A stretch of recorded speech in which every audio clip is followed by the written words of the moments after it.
Bueno, vean, señores, para entrar en lo que es la temática OB2, dijimos que OB2 obedece a toda una reglamentación. OB2 es toda una normativa, pero la gente piensa que esa normativa solo va orientada a emisiones de motor. La verdad es que no. OB2 mantiene un control estricto sobre, escuchen bien, procesos de diagnóstico, combustibles que se vendan en el país, y además de esto regula, al igual que lo hace RITE en nuestro país, las emisiones y qué niveles va a tener. También regula que haya protocolo y estandarización en códigos, en equipos de diagnóstico. Entonces OB2 es una legislación, una normativa, y cobija todos los vehículos que ingresan a ser vendidos al mercado norteamericano. Y hacíamos la salvedad de que los vehículos que no están cobijados bajo esta reglamentación y esta normativa no pueden ingresar al mercado norte a ser vendidos. La normativa fue tan eficaz y tan eficiente que se hizo por default globalizada, o sea, otros países, por ejemplo, Japón, países europeos, la toman para aplicarla en sus flotas vehiculares y en sus países. La idea principal es disminuir el nivel de contaminantes. Habíamos hablado un poquito sobre lo que es un poco la reseña histórica, la evolución del OB2. Recuerden que el OB1 comenzó a funcionar en California desde el año 88. Fue cuando prácticamente se le dio fin a los carburadores retroalimentados, aquellos que tenían válvulas de regulación de combustible, ya sea por aire o por enriquecimiento o empobrecimiento de gasolina. Tenían sensor, estos carburadores tenían sensor de oxígeno y utilizaban catalizadores de 2 vías. Entonces, en el año 88 rige el OBD1. Dice que dentro de los monitores que se contaban en OB1 era medición de combustible, recirculación de EGR, gases de escape, y emisiones adicionales relacionadas a componentes eléctricos. Vamos a ver que la parte de OBD1 no tenía un buen cubrimiento de lo que son emisiones. ¿Por qué? Porque denunciaba lentamente y muy vagamente aquellos elementos que por el tiempo se van envejeciendo. Por ejemplo, ustedes saben que un catalizador no va a cumplir de igual manera sacándolo de agencia que 10 años más, que 5 años más. Los sensores de oxígeno también padecen este fenómeno. Eso se llama el degrado por tiempo, o sea, se van envejeciendo. Dentro de otros detalles importantes, tenemos que las fechas en que se formulan OBD1, ustedes lo pueden calcular que es a partir del 88 para arriba, y que ya en el año 94 empiezan a ser tendientes las regulaciones de OB2. Entonces aquí tenemos a partir del 1988 OBD1, y segunda generación OB2 a partir del 96. Eso involucra un cambio radical en componentes, en diagnósticos, no solamente en diagnósticos, sino, como les digo, en el formato de los códigos y los protocolos con que se va a comunicar un escáner. Dice que las desventajas, esto ya lo habíamos visto en la lección pasada, pero estamos haciendo un repaso. Las desventajas que presentaba OBD1 eran varias, y fue la caída del OBD1. Recuerden que OBD1 gozaba también en aquel entonces de lo que es la cobertura de todo vehículo ingresado al mercado americano. Pero dentro de las desventajas podemos citar estas que tenemos aquí: el sistema no evidenciaba elementos cuya respuesta era lenta por el degrado del tiempo, ya lo habíamos mencionado. Un sensor de oxígeno padece de envejecimiento. Lo primero que les afecta a ellos son las gasolinas, no solamente a nivel de Estados Unidos. Un vehículo de esos sale del norte y topa combustibles con combustibles ligeramente y un poquito menor de calidad. Entonces eso empieza a hacer mella en lo que son catalizadores y sensores de oxígeno. Dice que los códigos designados varían según la marca. Ustedes mismos vieron, Honda manejaba sus códigos de malfunción, Toyota, Nissan, y todos estos códigos eran diferentes. Y no solamente eran diferentes, sino que la manera de extraerlos con escáner era diferente. Los conectores de diagnóstico variaban, rectangulares, triangulares, de 3 pines, de 4 pines, de 16 pines, de 2 pines. Entonces esto ocasionó todo un problema. Dice que no todos los componentes relacionados con emisión de gases eran denunciados. Claro, habían componentes que se quedaban por fuera de la cobija, por así decirlo. ¿Por qué? Porque el sistema lo que trató de hacer, así hablándolo legalmente, fue cumplir para vender. ¿Me están entendiendo? O sea, se formuló y tenían que dar la respuesta, y si daban la respuesta podían ingresar a ser vendidos. En cambio OE2 no. OE2 tenían más tiempo para planificarlo y ya tenían la primera formulación, que fue el OE1. Y ustedes saben que las generaciones, generación 1, generación 2, siempre buscan enmendar errores que se cometen en el paso del tiempo. Dice que cada concesionaria contaba con su respectivo escáner de fábrica. Si ustedes trabajaron un poquito en OE1, ustedes se acordarán que el escáner que les servía a asiáticos no les servía a europeos, que el que les servía a los americanos no les servía a los japoneses. Entonces había una gran incomodidad, porque si usted quería ver americanos, europeos y japoneses, tenía que tener escáner para americanos, europeos y asiáticos. Dice que el costo era también un factor importante en el escáner. Al tener usted un escáner bien equipado, tenía que invertir. Dice que elementos tan importantes como el catalizador no eran monitoreados. Eso lo vimos. Vimos que el catalizador, aunque era uno de los elementos número 1 para el control de emisión de gases, no contaban con el sistema de monitoreo de catalizador. Dice que el juego perdido no era determinado a tiempo. Lo más importante de cuando hay carencia de un juego perdido, o sea, una falta de combustión, es que el que corre peligro número 1, ¿quién es, señores? Cuando no hay una combustión, ¿quién corre peligro? Número 1. ¿Quién? Así, por default. ¿Quién? El catalizador. Y el catalizador lleva la consigna de ser uno de los elementos más vitales en lo que es el control de emisión de gases. Y si ustedes no pueden denunciar a tiempo un juego perdido, el que se dañaba si no se corregía rápidamente era el catalizador. Ok, introducción. ¿Qué es el OE2? Entonces vean ustedes ahí, volvemos a lo mismo. Es una normativa, es una legislación que rige a partir del año 96. Establece los patrones, límites en cuanto a emisión de contaminantes y ayuda al técnico a disminuir o a acortar el tiempo desde que la falla aparece, escuchen bien, hasta que la falla es reparada. ¿Por qué? Porque le brinda pues una herramienta de apoyo como lo que es los códigos de malfunción y el escáner. Dice que apunta a la detención y diagnóstico de problemas relacionados con emisión de gases en un corto periodo de tiempo. Esa es la idea. Esa es la idea de OE2. Y no solamente rige a nivel de protocolos de comunicación, formato de códigos de falla, sino combustibles. Muchas veces ellos tocan y regulan lo que es la parte de combustibles y la prueba que el vehículo deberá de pasar. Ok, modos de diagnóstico, esto ya lo habíamos visto, lo estamos repasando. Modos de diagnóstico, ¿cuántos teníamos, señores? Según lo visto en clase. ¿Cuántos eran, Miguel?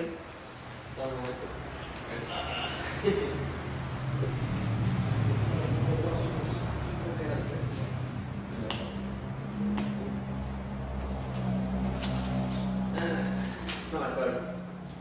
¿Cuántos eran? ¿Alguien se acuerda? 2, 3. No, eran más. 9. 9 modos de diagnóstico. Muy bien, vean, eran 9 modos. Ahora, ¿qué son modos de diagnóstico? Vean, para ustedes técnicos, es la manera en que ustedes pueden diagnosticar el vehículo basándose en estos 9. Su escáner es más bueno si puede cumplir con esos 9 métodos de diagnóstico. Algunos solo serán lectores de código, cumplen con un método diagnóstico. Algunos ven el código y además del código pueden borrarlo. Hay unos que no pueden ni borrarlo. Habrán otros que ven el código, lo pueden borrar y pueden ver el flujo de datos y ese cumple con 3 modos de diagnóstico. Entonces, a continuación vamos a ver los 3 modos de diagnóstico.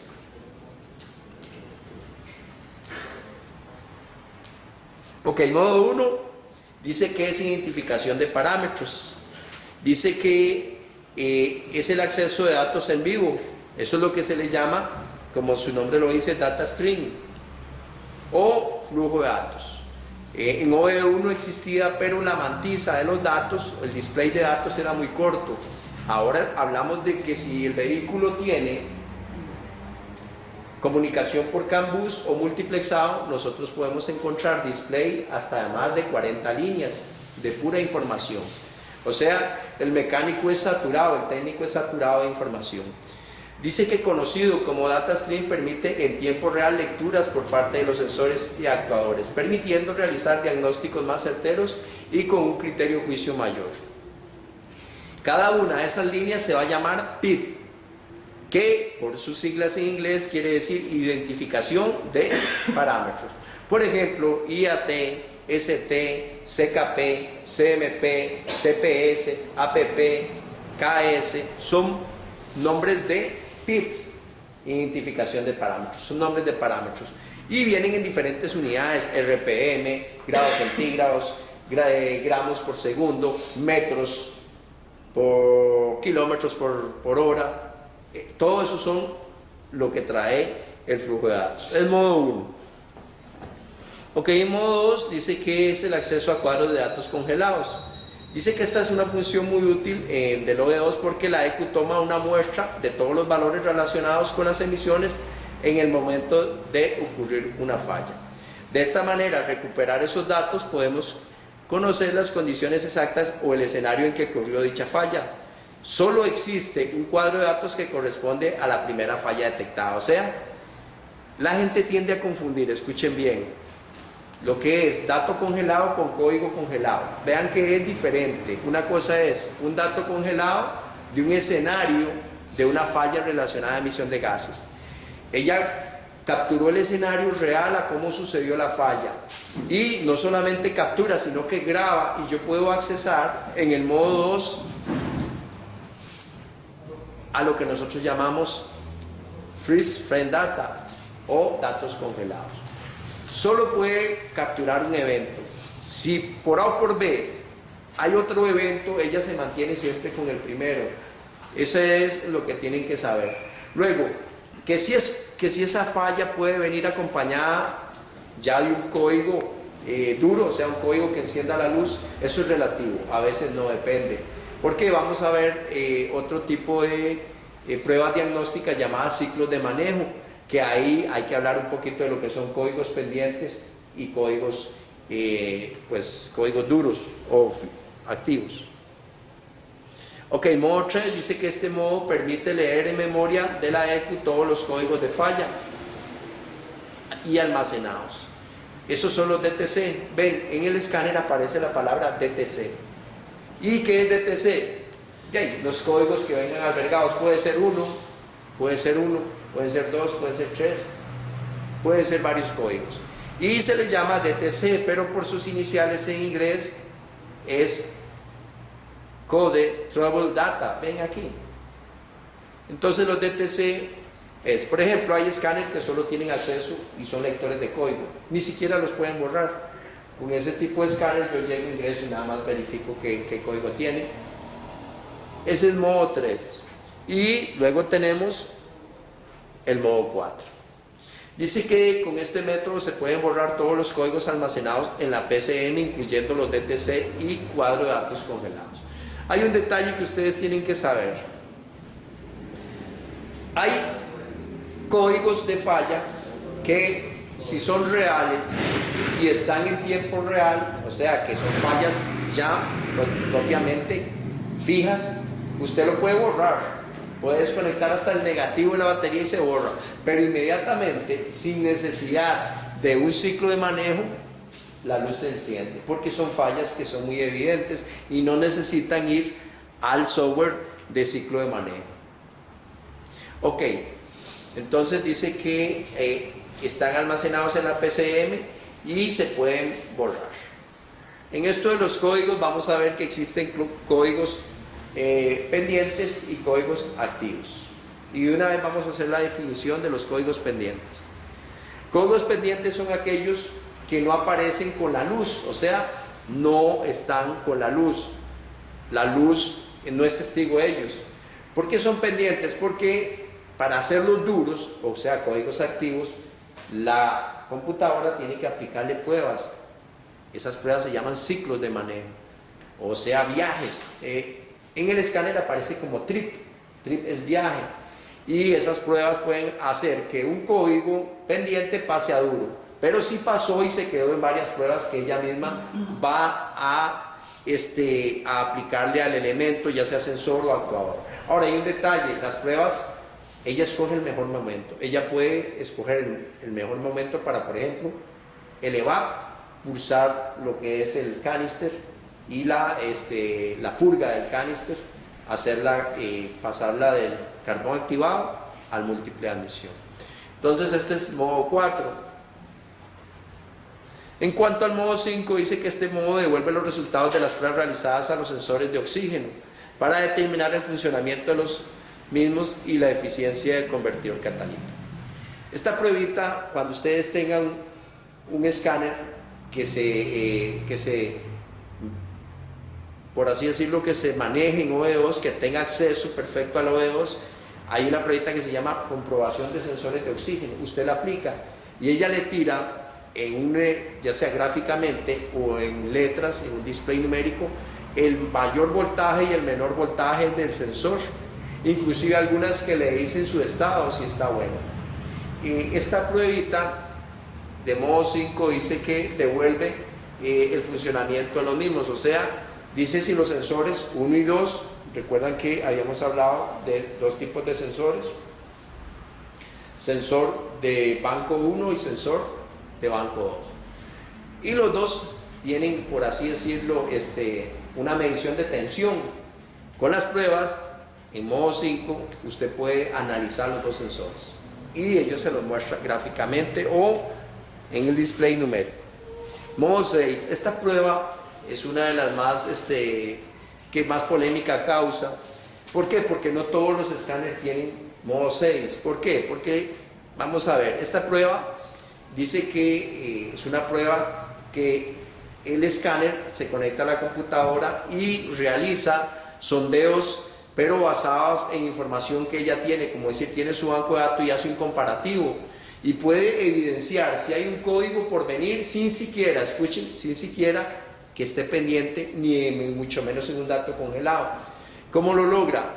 Vea, dice aquí, el modo 6 permite comparar unos valores provistos por el escáner con valores provistos por el fabricante. De esta manera, cruzar la información y anticipar si un código podrá venir.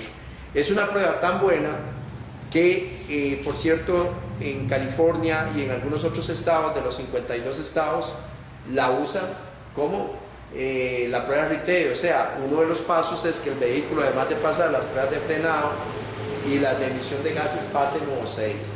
Modo 6 es toda una charla, inclusive se habla de que muchos de sus datos están en hexadecimal y hay que hacer conversiones. Eso lo hace el escáner, pero recuerden que, por ejemplo, hay códigos, no sé si han encontrado ustedes, que les dicen $10, aparece el símbolo de $1 y 10, $17.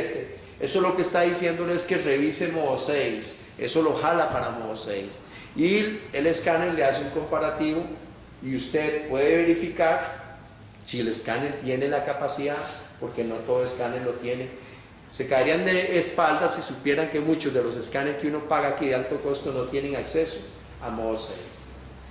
De esto vamos a hablar al final de OE2 para hacerles tengo un videoclip que nosotros hicimos en donde aparece un estudio con modo 6, un escaneo en modo 6, para explicarles un poquito más de qué se trata. Ok, aquí tenemos lo que es el modo 7. Vean ahí.